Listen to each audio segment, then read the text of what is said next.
contemplating, discussing and seeing some chapters from Tripura Rahasya. Actually, almost more than a year ago, Gurudev had told me that why don't you have some sessions on Tripura Rahasya. You people should read and listen to this beautiful knowledge. Remember, that we are here and we have been very fortunate to find a beautiful path, a master. सत्संग में यही है ना कि गुरुदेव कहते हैं जब सत्संग में बैठते हैं तो कई तरह के लोग बैठेंगे, उनकी मन की स्थिति की बात हो रही है। अगर कोई बहुत अच्छे मन से आनंदमय बैठता है तो वो भी अपना आनंद बांटता है, तो भजन कहते हैं। इसीलिए केवल गाना, भजन का गाना ही नहीं हो रहा, यहाँ पर एक बहुत सूक्ष्म स्तर पे हम एक दूसरे के साथ जुड़ते हैं और अपना सुख और दुख बांटते हैं। इसीलिए सत्संग की इतनी महिमा है। त्रिपुरा रहस्य में भी हमें यही पढ़ने को मिलता है कि सत्संग के बिना जीवन सफल नहीं हो पाता। तो त्रिपुरा रहस्य की कोई ऐसा नहीं कह सकते कि ये इस तारीख को हिस्ट्री में इस समय इसकी रचना हुई, इसके बारे में कहना थोड़ा कठिन है। पूरी रिसर्च हुई नहीं है। एक रहस्यमय ग्रंथ है ये।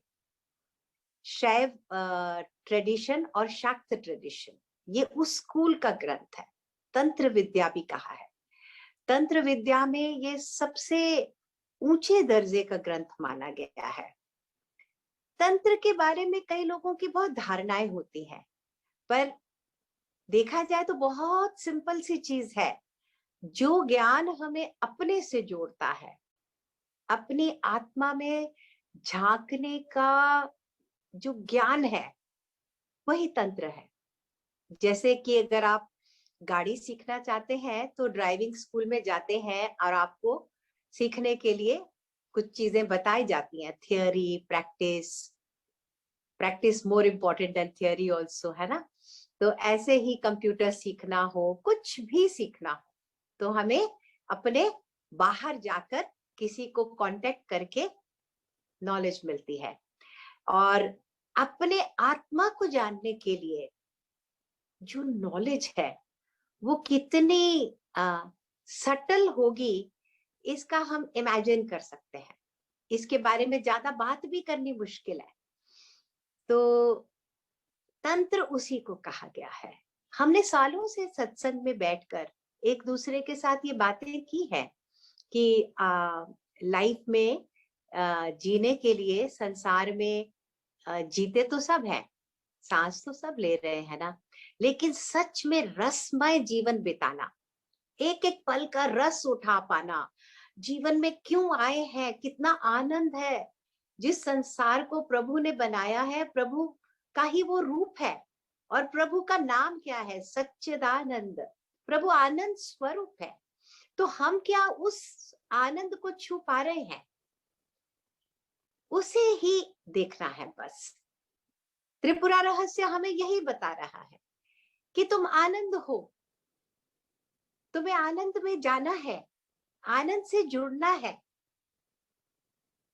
तो जो ज्ञान इस रहस्यमय ग्रंथ में है, रहस्यमय इसीलिए है कि ये अनुभव रूपी ज्ञान है, और कोई कारण नहीं कि इसको त्रिपुरा रहस्य कहा गया। रहस्य होता तो हम ऐसे बैठकर एक दूसरे से बात नहीं करते। हाँ, ये जरूर कहा गया है कि ये हाईएस्ट नॉलेज है, इसको शेयर करना चाहिए सिर्फ उनके साथ जिसको इसके प्रति बहुत जिज्ञासा हो, जो जानना चाहता हो कि मैं अपने शरीर को तो देख पाता हूँ थोड़ा बहुत, मेरे शरीर में कब क्या हो रहा है वो भी कहना बड़ा मुश्किल है शरीर में बाहर तो हम देख पाते हैं, लेकिन अंदर ही अंदर शरीर भी बहुत गहरा है। कहते हैं ना, यत पिंडे तत् ब्रह्मांड। तो एक शरीर मात्र को जानने से ही ईश्वर को जाना जा सकता है। शरीर भी कुछ कम नहीं है। लेकिन हम अगर ये देखते हैं कि शरीर के परे क्या है, मेरी सांसें हैं, तो कभी उन सांसों को देख लेते हैं तो उसी समय बड़ा विश्राम मिलता है मन को। बहुत सारे ध्यान है जिसमें थोड़ी देर के लिए केवल आंखें बंद करके सांसों को देखने से ही बहुत कुछ हो जाता है। और सांस से भी गहरे हमारे मन में जो विचार उठ रहे हैं ना हर समय, वो है, एक विचार आया गया, दूसरा आया गया। तो हम सब ने सहज समाधि ध्यान सीखा।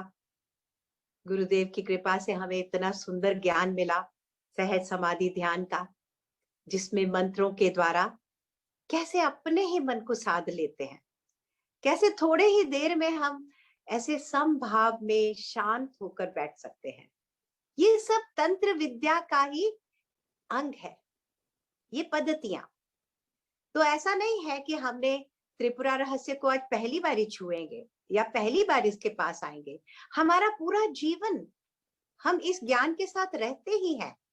लेकिन जब इकट्ठा बैठकर ऐसे उसको एक बार सत्संग में सुनते हैं, उस पे चिंतन करते हैं, उस पे मनन करते हैं, तो हम उसको अपने जीवन में कहीं और दृढ़ कर पाते हैं, उसको एक दृढ़ भूमि दे पाते हैं। तो आप सब अगर चाहते हैं कि हम आने वाले दिनों में ये ग्रंथ सुने, तो मुझे आज के सेशन के बाद आप लोगों का फीडबैक चाहिए होगा। अगर आप लोगों को लगे कि नहीं, हम कुछ और अभी करना चाहेंगे, तो जो आपकी इच्छा होगी वो हम उठा लिया करेंगे थोड़ा बहुत, ताकि भजन, मेडिटेशंस, गुरु जी की नॉलेज, ये सब शेयर करेंगे ही। तो लेकिन आप आज एक, जैसे कहते हैं ना, सैंपल करिए फिर आप मुझे बताइए कि आपको लगता है तो इसको हम आगे बढ़ाएंगे। थोड़ा सा कुछ अपनी तैयारी जरूर करनी होती है। हर नॉलेज में कुछ क्वालिफिकेशंस तो चाहिए। हर स्क्रिप्चर में ऐसी कुछ बातें होती हैं, जैसे योग वशिष्ठ है, अष्टावक्र गीता है। अष्टावक्र गीता हम सबने सुनी है, जिसमें गुरुदेव ने पहले ही चैप्टर में बताया है कि कुछ क्वालिफिकेशंस चाहिए होंगी इसको सुनने के लिए। तो ऐसे ही त्रिपुरा रहस्य है, ये रहस्यमय ग्रंथ है। उन्हीं लोगों को ये सुंदर लग सकते हैं, या उन्हीं लोगों को इससे लाभ हो सकता है जो अब थोड़ा सा सांसारिक जीवन से थोड़े से विरक्त होने लगते हैं, वैराग्य होने लगता है। त्रिपुरा रहस्य को अगर एक निचोड़ उसका बताया जाए, तो त्रिपुरा रहस्य का निचोड़ क्या है कि इस संसार में रहते हुए, इस उपद्रवी भंवर रूपी संसार में रहते हुए, भंवर ही है ना, कब क्या चीज लाइफ में आगे आती है पता ही नहीं चलता। हमें लगता है आउट ऑफ कंट्रोल होता जा रहा है सब कुछ। लेकिन इस तरह के संसार में रहते हुए भी अपने मन को शांत रख पाना और प्रसन्न रह पाना और निर्भय होकर जीवन के हर पल का पूरा आनंद उठा पाना, ये इसका निचोड़ है।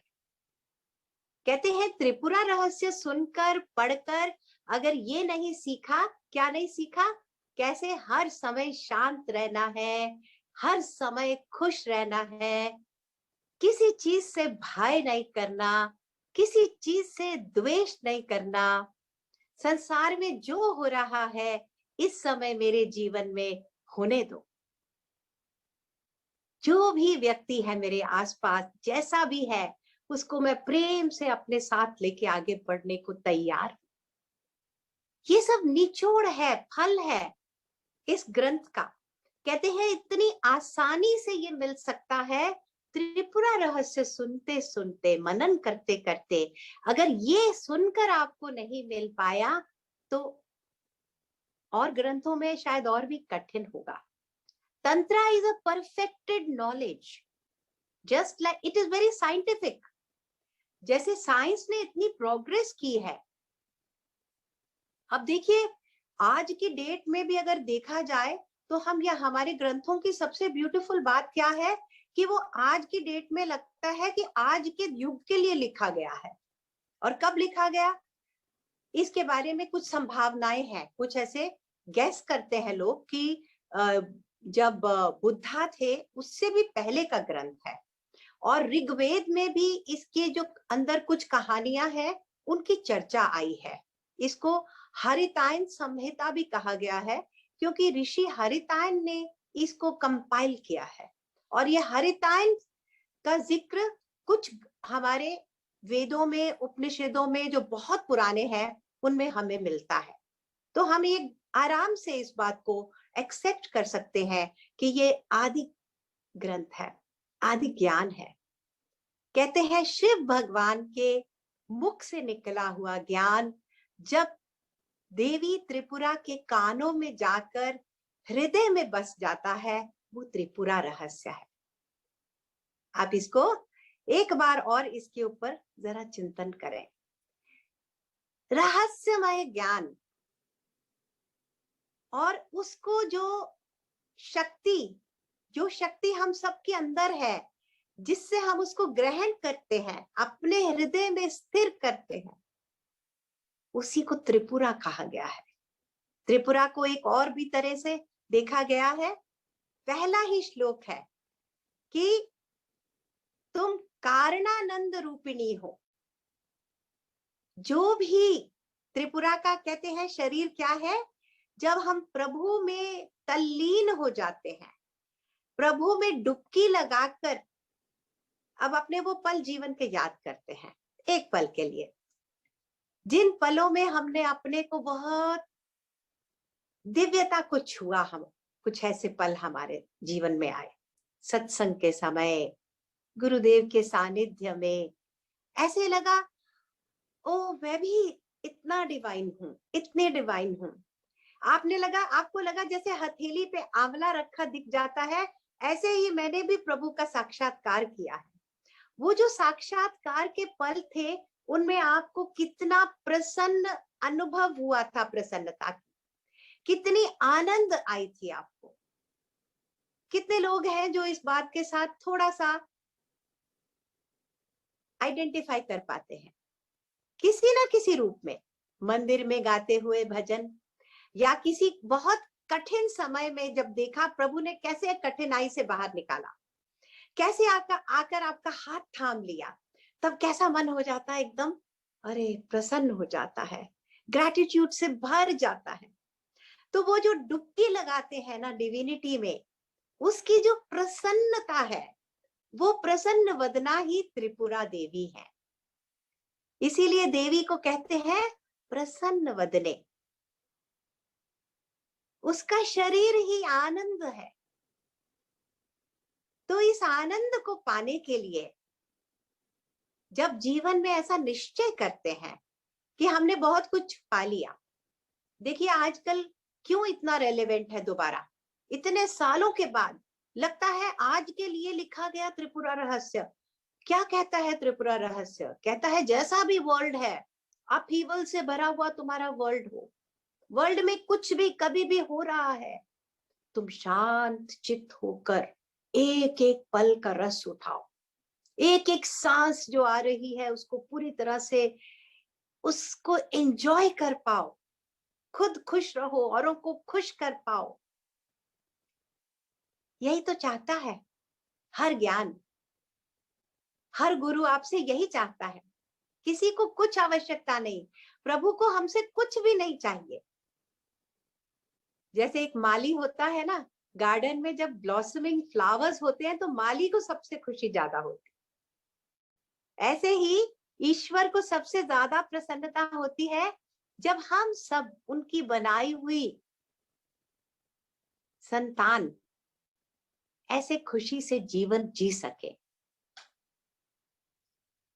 ये समाज जो जिसमें हम आज जी रहे हैं, इसकी दिशा बहुत ज्यादा पदार्थ में फंसी हुई है।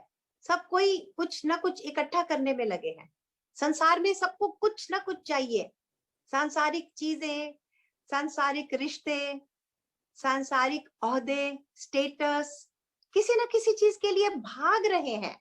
पता नहीं चलता सालों साल निकल गए।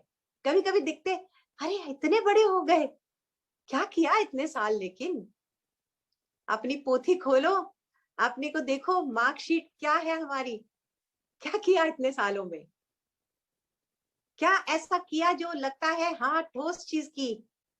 अपने बच्चों को, अपने आने वाले जेनरेशंस को क्या गिफ्ट देके जाने वाले हैं हम लोग, इसके लिए जगाता है हमें, ज्ञान इसके प्रति जगाता है। क्या हम जीवन को जी रहे हैं, हमारे जीवन की दिशा क्या सही रास्ते पे जा रही है। एक बहुत सुंदर बात गुरुजी सत्संग में कई बार कहते हैं दुनिया में इंटेलिजेंट लोग बहुत हैं और इनोसेंट लोग भी बहुत हैं, लेकिन ऐसे लोग बहुत कम होते हैं जो इंटेलिजेंट भी बहुत होते हैं और इनोसेंट भी बहुत होते हैं।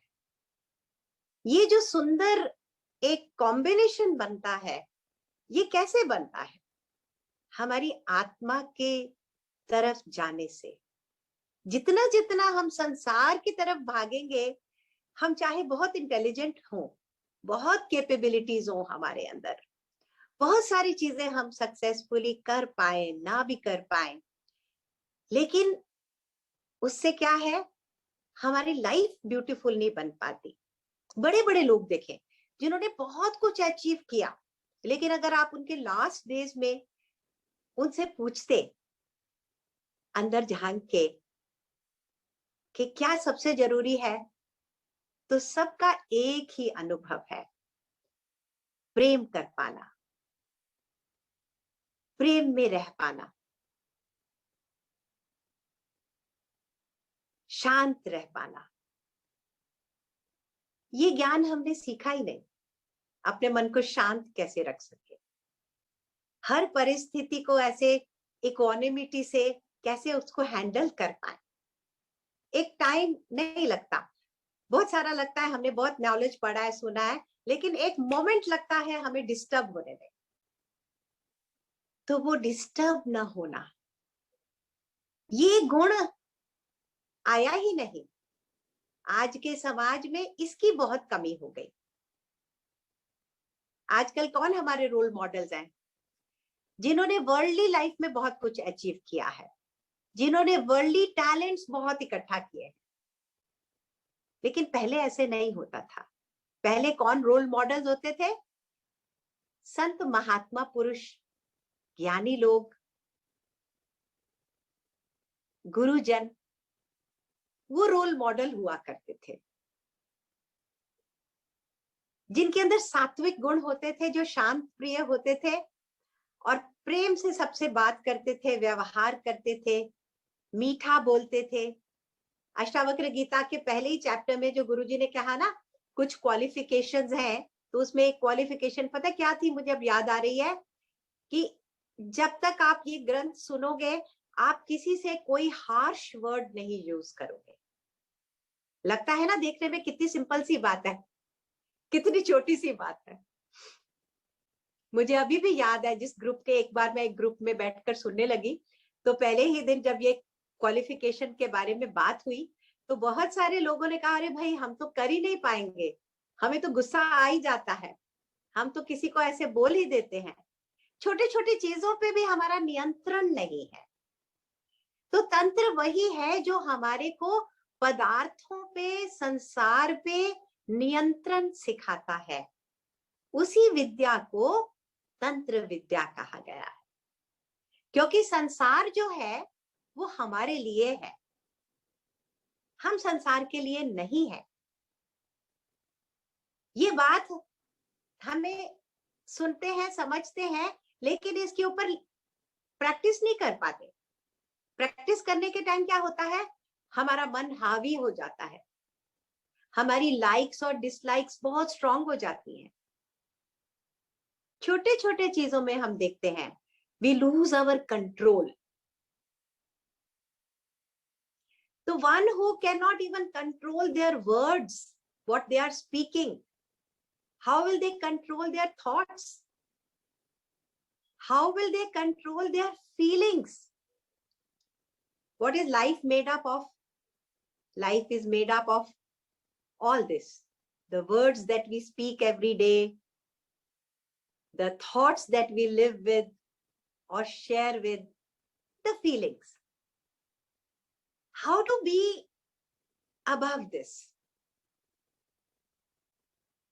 यहाँ पे मेरे को एक बहुत सुंदर बात रामायण की याद आ रही है।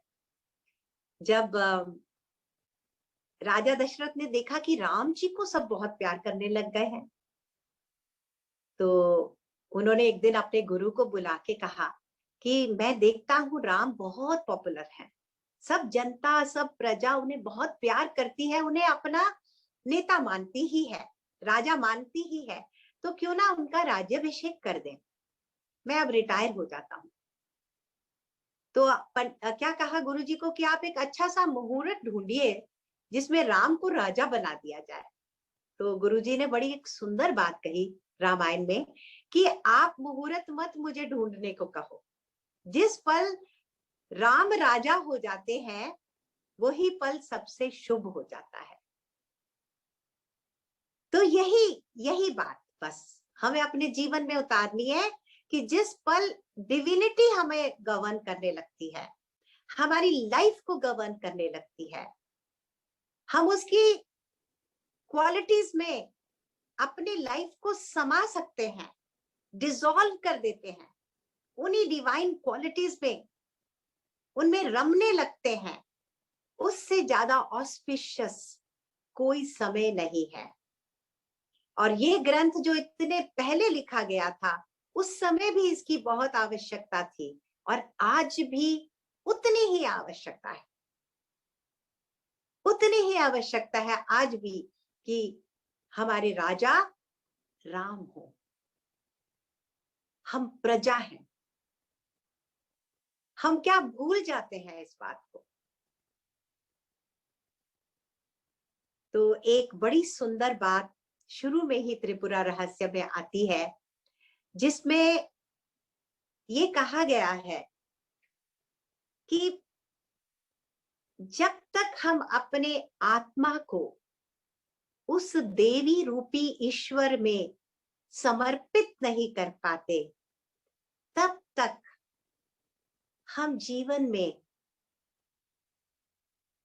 जीवन के तथ्य को नहीं पकड़ पाते, सत्य के पास नहीं जा पाते, अपने जीवन को सत्य में नहीं उतार पाते। आत्मा का समर्पण, ईश्वर में आत्मा का समर्पण होना ही एक सबसे बड़ी क्रांति है। इतनी सारी डिस्कवरीज हुई हैं जिन्होंने मानवता को बहुत फायदा उठाया, मानवता ने बहुत लाभ उठाया उनसे, साइंस ने बहुत प्रोग्रेस किया है, लेकिन जहां हमारा इनर वर्ल्ड आता है वहां पर कहते हैं सबसे बड़ी रेवोल्यूशन क्या हो सकती है कि हम अपनी आत्मा को ईश्वर में समर्पित कर पाए। और ये समर्पण कैसा है, त्रिपुरा रहस्य हमें बता रहा है। ये समर्पण कैसा होगा? ये समर्पण एक उच्च दर्जे के साधक का समर्पण है, अंधविश्वास का समर्पण नहीं है कि अंधे अंधे ठेलिए दोनों कूद पड़ा, बस बिना सोचे बिना जाने बिना समझे किसी चीज को लेकर उसमें अंधविश्वास पैदा करना नहीं। ये उस साधक का अनुभव है कि सच में हर पल मेरे जीवन को ईश्वर चला रहे हैं, जो ईश्वरता को अनुभव करता है। कैसे अनुभव करता है?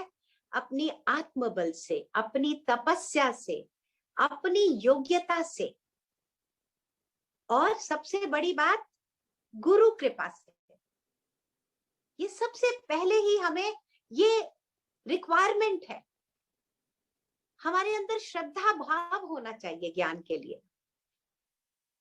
अगर ज्ञान के लिए श्रद्धा नहीं रखेंगे तो ज्ञान इतना सूक्ष्म है, उसको कैच नहीं कर पाएंगे। और ये श्रद्धा कैसी है?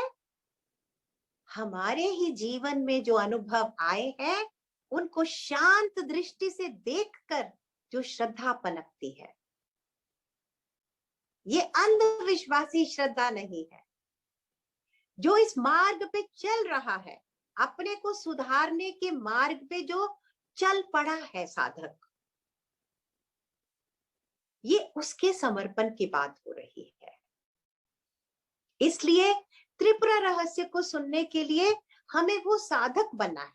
कैसा साधक बनना है? जो अपने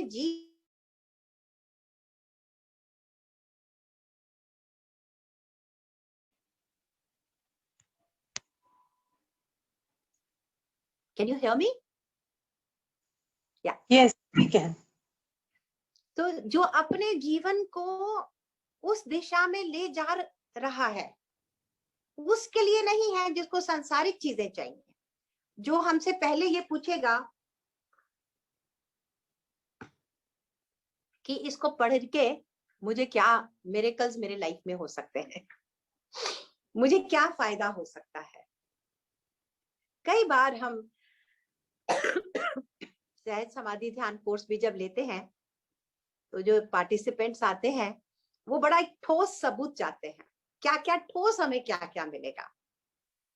तो ये उसके लिए है जो कहता है मुझे कुछ नहीं चाहिए,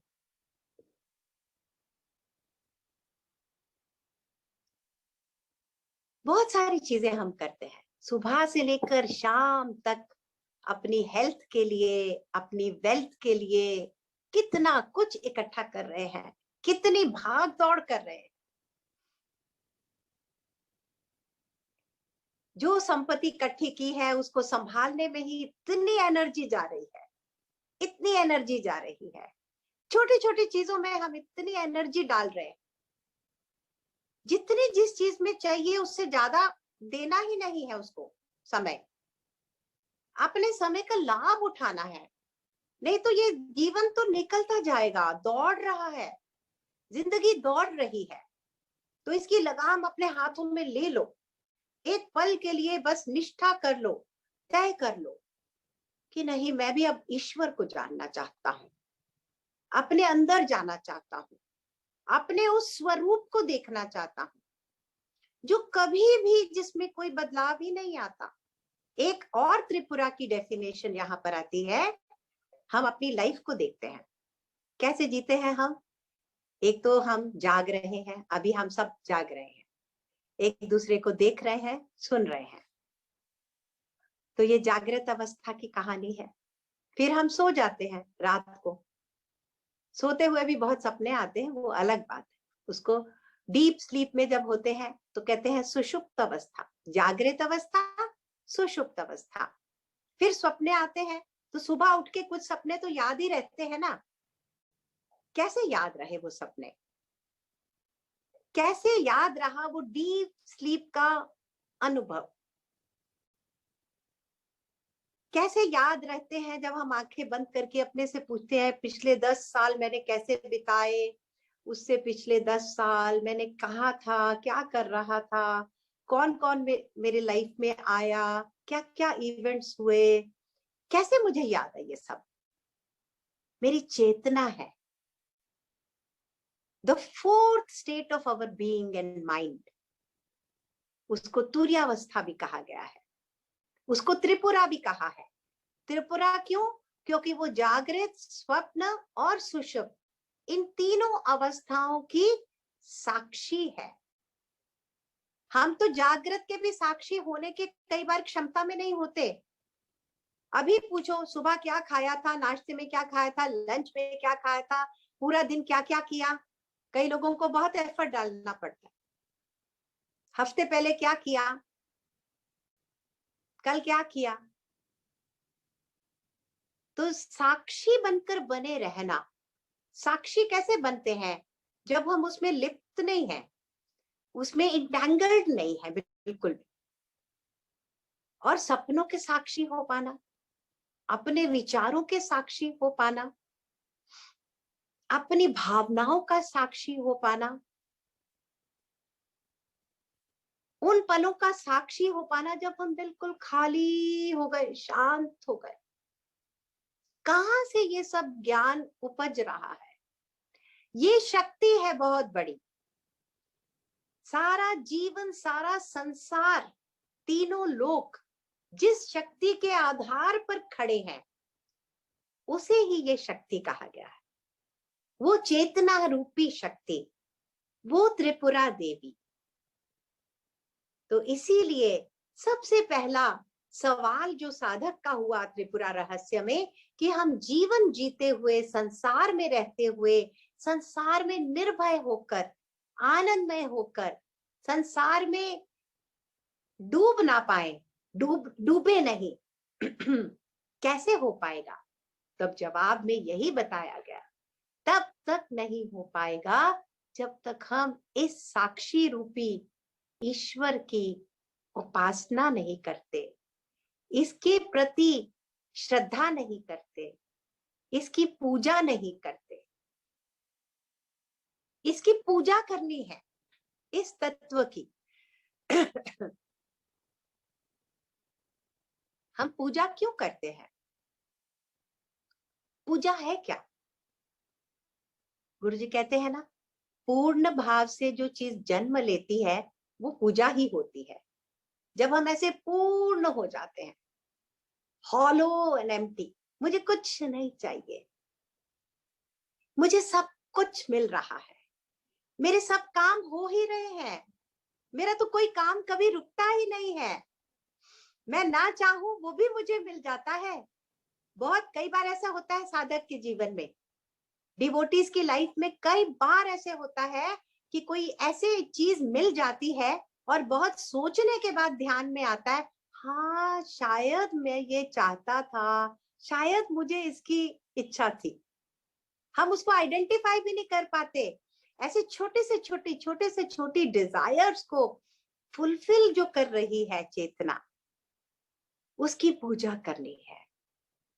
उसकी पूजा करने से होगा क्या? उसकी उपासना करने से क्या मिलेगा हमें?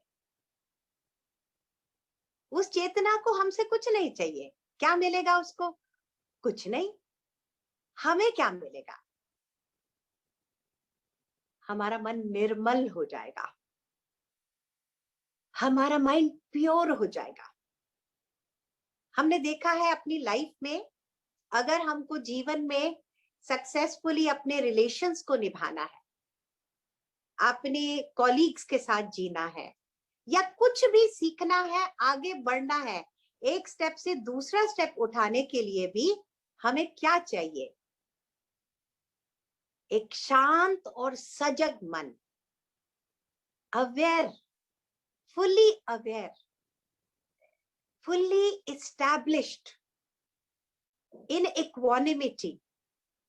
इसीलिए देवी त्रिपुरा को एक नाम और भी दिया गया है, वो प्रलय की साक्षी है। हम तो किसी चीज की साक्षी नहीं हो पाते। किसी को कुछ भी बोल दिया, फिर कहते हैं अरे मैंने तो सोचा ही नहीं था, I didn't mean to say this. So many times we say this sentence. Check yourself next time when we say this. I didn't mean to say this. So much lack of awareness. And किसकी पूजा करनी है? जो प्रलय को भी साक्षी भाव से देखे, जीवन की प्रलय को भी। हर पल जीवन में, जीवन हर पल नया बनता है, स्थिति में जाता है और डूबता है। हर पल हम जीते हैं, मरते हैं। ऐसा कौन सा पल है जिसमें हम मरते नहीं? ये भी सुंदर ज्ञान त्रिपुरा रहस्य में बताया गया है कि हर पल प्राणी मर रहा है, लेकिन उसको दिखाई नहीं देता कि वो मर रहा है। वो फिर जो कंसोलिडेटेड लास्ट मोमेंट होती है, उसी को हम मानते हैं ये मृत्यु का पल है, लेकिन ऐसी बात नहीं है। हम तो पल पल पल पल, जिस पल यहाँ आते हैं, आंखें खोलते हैं, संसार में हर प्राणी मृत्यु की ओर बढ़ रहा है। इसीलिए इसको मृत्यु लोक कहा गया है, जन्मलोक नहीं कहा गया। इसीलिए जन्म किसका मनाना है, सेलिब्रेट किसका जन्म करना चाहिए? राम जी का, कृष्ण भगवान का, उसको सेलिब्रेट करते हैं, क्योंकि वो केवल जन्म ले रहे हैं, हर पल जन्म ले रहे हैं। तो ये जो सुंदर एक हमारे और ईश्वर के बीच में जो सुंदर ब्रिज बन सकता है, जिस ब्रिज के ऊपर चलकर हम आगे बढ़कर उस आनंद रूपी ईश्वर में जा सकते हैं, उसको पा सकते हैं, वही त्रिपुरा रहस्य का ज्ञान है। बहुत प्रेम से सुनने वाला ज्ञान है, बहुत श्रद्धा भाव से आगे बढ़ने वाला ये ज्ञान है।